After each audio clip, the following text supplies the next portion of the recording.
The final game day of the JAL 24 regular season had a lot of drama. It was a big game day with 5 total games. 4 of the 6 playoff tickets remained to be punched, so there was a lot at stake, and some teams had the opportunity to play spoiler. Let's get to the highlights. Up first, it was the Wrecking Crew and the Lawmen. Lawmen had nothing to play for. However, Shea Thomas was available for them. First time in a couple seasons, the former All-Star pitcher was feeling it early. The Wrecking Crew had to win this game in order to make the playoffs. If they did not win, they would stay home. There was Cameron Morton hitting a liner right to Nick Proudfit for the out. Later, however, McKinley Franklin gets a bases clearing triple to give Boston a lead in the 3rd inning. That's the Lawmen using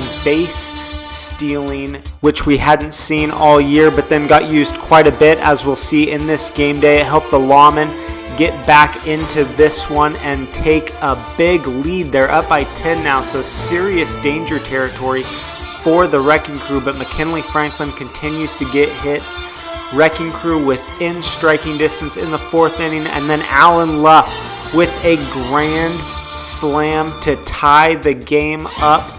A huge momentum shift for the Wrecking Crew, and going into the 5th inning, they would ride that momentum to victory. Shea Thomas had a bit of a meltdown in the final inning, and he walks in the final run again there to Alan Luff. So Luff definitely the hero of this game. Here were the stats. McKinley a couple hits. Luff that one big hit. Matthew Morton, not a great pitching game, but he played well in the field. The important thing here is the Wrecking Crew survived, and they advanced to the playoffs. All right, next game, Lawmen and the Lynx. Lynx, at this point, still in contention for the AC number 1 seed. Lawmen couldn't pull the spoiler upset in the first game, but they're going to try to do it here. It doesn't look good to start, though. That was Tegan Connors getting a lead-off triple to begin the game. Then in the bottom of the 1st, he looks good in the circle. Lynx lead early 3-0. Skipping to the 3rd inning, and the Lynx continue to pour on runs and build themselves a more comfortable margin. Now the Lynx are using base stealing to add to their lead. They use it a couple times in this inning with Tegan Connors, who steals 2 bases successfully, scores 2 runs. Lynx up 10-0. In the bottom of the 3rd, Riley Larson going to get a hit there, and then the Lawmen are going to use a steal, but it's not going to work. Look at that effort by Tegan Connors to make this catch one-handed and then come down and make the tag on Shea to save the run. One of the best fielding plays of the season right there. In the 4th, this is Josh Burkhart hitting a liner 3-run homer. Lynx seem like they're cruising right now, but in the bottom of the 4th, the Lawmen are not going to go away. This is Riley Larson, lead-off triple. Later, Shea Thomas is going to get a hit.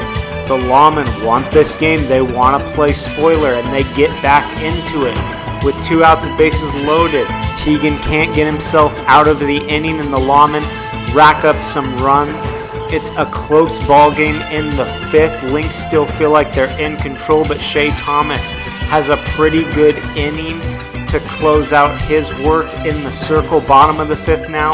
Lawmen need 5 runs, bases loaded, and 2 outs, but they don't give up. This is Riley Larson getting a walk to tie up the game, and then they decide to go 2 for 1 and try to win it on a steal. Josh Burkhart makes a decent throw, but it's not good enough. Shea Thomas gets the stolen base. Lawmen walk it off with a stolen base, and the result of this removes the Lynx ability to get the American Conference number 1 seed. In fact, they would have to win their next game against the Rapids just to make the playoffs. We'll get to that in a minute.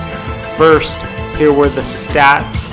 Tegan Connors had a nice game, batting 3 hits. All 3 were triples, 8 RBIs, 2 stolen bases. that scored runs. He was also really good in the field. For the Lawmen, Riley Larson had a couple hits. Other than that, nobody really played awesome, but collectively they did enough as a team to get the win. All right, let's move on to the Rapids Lynx game. Like I said, this was a do-or-die game for the Lynx. As for the Rapids, they needed to win this game to clinch the National Conference #1 seed, and it doesn't start out well for the Rapids. They get down early 8-3. Tegan Connors had that grand slam in the first inning with the stick, and then he takes care of business, allowing no runs in the second. Bottom of the second, Jared Shagul has a good start to the inning, but Tegan Connors has some more hits in him. That's another home run, a 2-run shot. Lynx very much in control of this game, up 10 in the fourth. Rapids going to show some fight. This is Shagul hitting a triple, and then later Ty getting a hit. So the Rapids cutting into the lead, but still very much behind.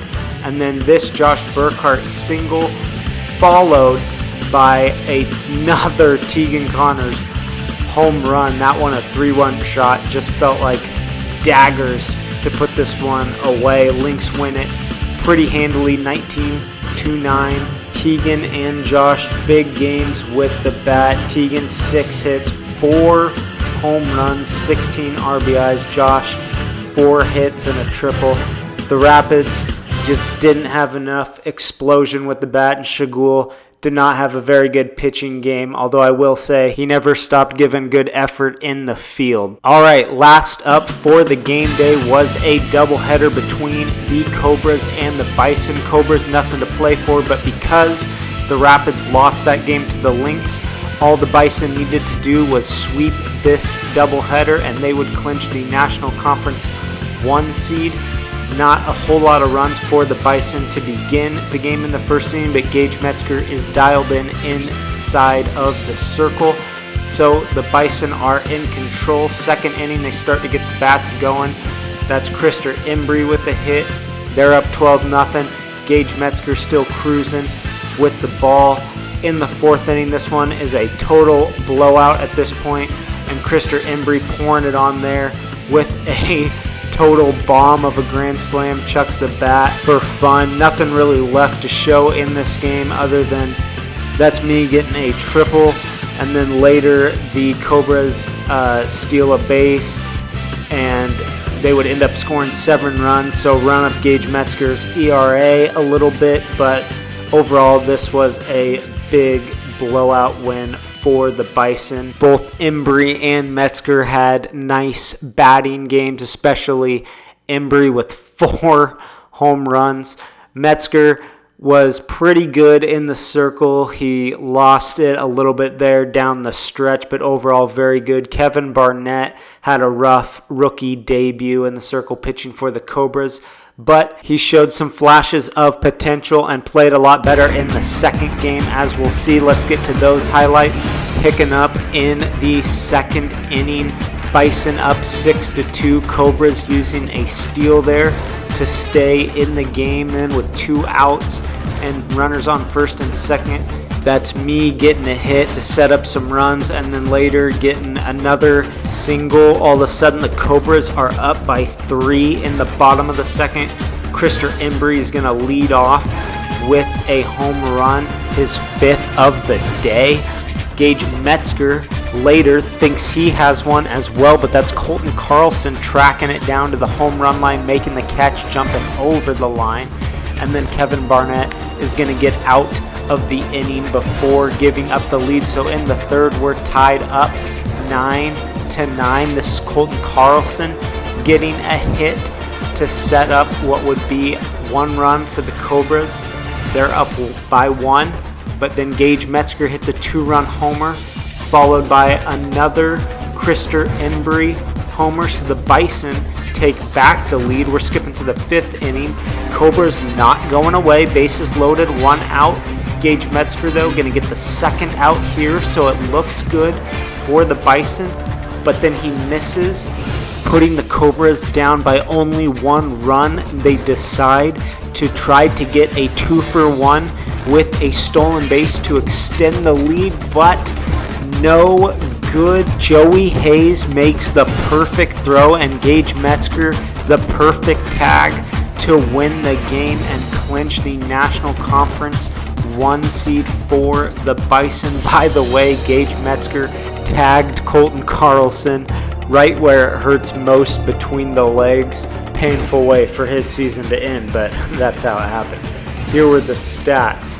Krister Embry, another great game batting. Joey Hayes also added 3 big hits. Gage Metzger, not great in the circle, but good in the field. For the Cobras, nobody was spectacular. I had a couple hits. Kevin Barnett played a lot better at pitcher. Looking forward to what he can do next season with some more experience. But that is the end of the JAL 24 regular season. This has been Game Day's Best. I'm Commissioner Cale Johnson. Thanks for watching the highlights.